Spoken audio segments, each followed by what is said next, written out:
滾滾長江東逝水。大家平時睇《三國演義》講到關二哥最威水嘅戰績係咩？溫酒斬華雄，過五關斬六將，定係水淹七軍？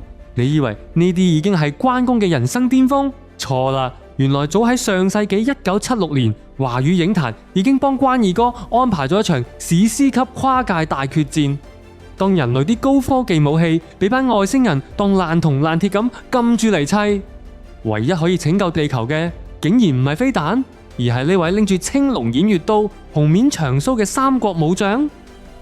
關二哥巨大化，大刀一揮，成件事由科幻災難片瞬間變成神明隻抽外星人。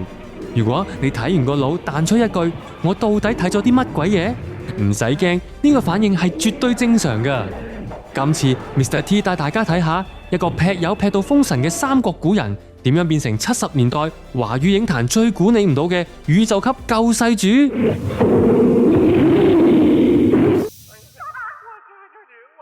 您，谢谢您，救救我们古代的老百姓。